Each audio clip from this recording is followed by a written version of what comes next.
Another collection of the U.S. men's national team gathered in Orlando on Sunday night and beat a shorthanded Trinidad and Tobago side 7-0.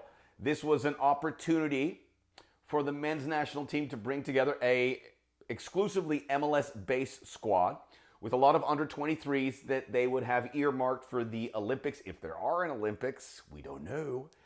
And it was a training session. It was a different kind of January camp. You usually have a January camp for the U.S. men's national team, and they seized this opportunity. Now, first things first, the opponent, very shorthanded Trinidad and Tobago, third straight CONCACAF team that the U.S. are expected to beat. But I think you got to take some optimism on the methods that they are beating. First Panama, then El Salvador, and then T&T. They could have scored 10 goals in this. They were cruising along.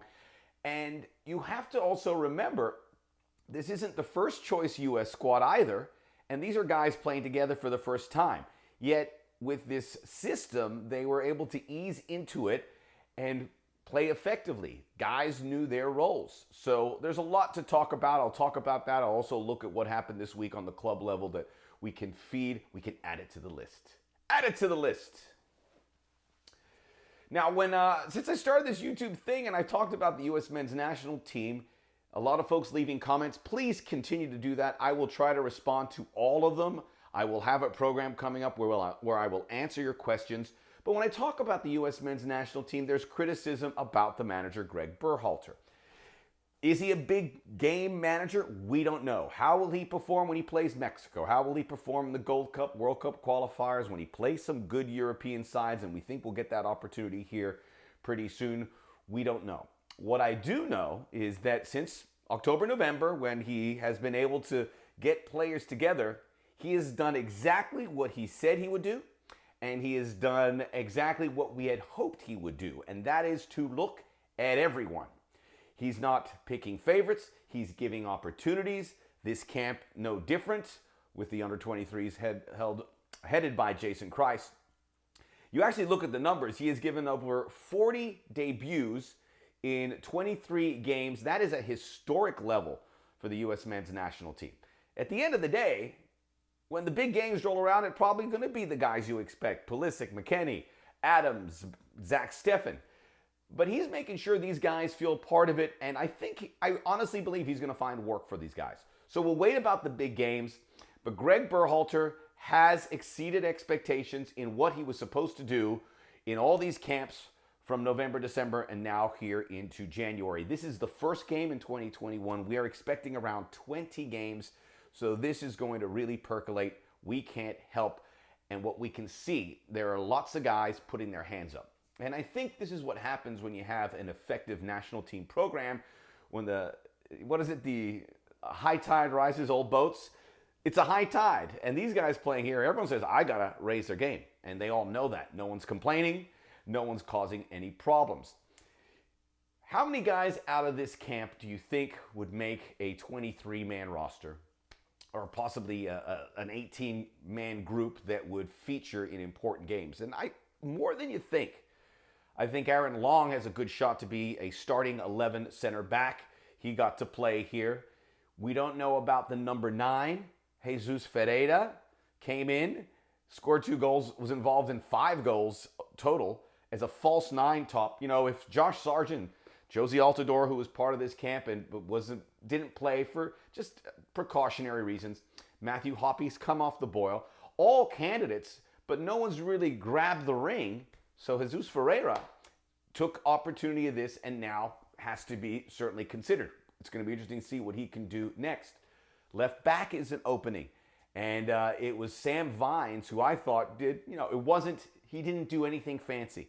He was like a rook on a chessboard. He went up and down and up and down. But he combined constantly. And the simple things are sometimes the best things. So he put his hand up. Jonathan Lewis, who, based on what Berhalter said, earned his starting spot in the game against T&T. Remarkable. And now has the look of a guy who could maybe come off a bench and give you 30 good minutes. Paul Arriola using both feet time and time again, maybe on his way to Swansea. So this was not just going through the motions. This was tangible results for the U.S. as they move forward for the rest of the year. So much going on elsewhere. I mentioned Aaron Long. There's this phenomenon happening, which you've got to be really, it's exciting, but you also got to have your guard up. Teams, specifically in the English Championship, looking for promotion, looking for a economical fix, and getting players from Major League Soccer on a loan. We saw that with Jordan Morris and Swansea. Swansea's going after Paul Arriola. That could happen any day here.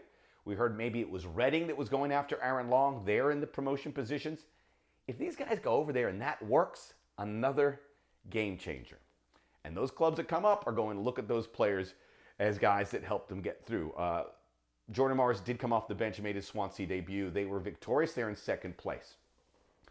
More good news. John Brooks starts for Wolfsburg, plays 90 minutes, another clean sheet for Die Wölfe as they are now into third place in the Bundesliga. That means Champions League. That is huge.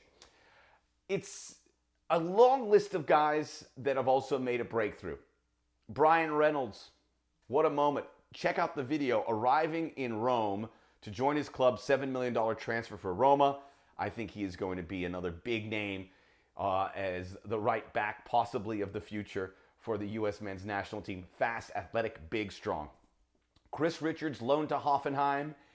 It's not with no option to buy, but this is a great chance for him to get minutes because he wasn't getting it at Bayern Munich. Mark McKenzie starts for Genk, plays 90 minutes in the Belgian league. And even Julian Green now has goals in 3 straight games. So a lot of good, positive things. I will leave you with this, and I got a lot of pushback on Twitter. I said Matt Turner is our #1 keeper, and I'm standing by that. He saved a penalty against Trinidad Tobago. This is a really interesting story. Late bloomer, only came into soccer when he was 16. So don't look at his age. Look at this guy and what he's been able to do as an athlete and as a competitor. Zach Steffen, great keeper, but he shouldn't be too confident, and I doubt he is that this is his job because Matt Turner has all the goods. Watch closely what he can do, and you'll be really impressed. Much more here on the Soccer OG for all the U.S. men's national team and all about the beautiful game.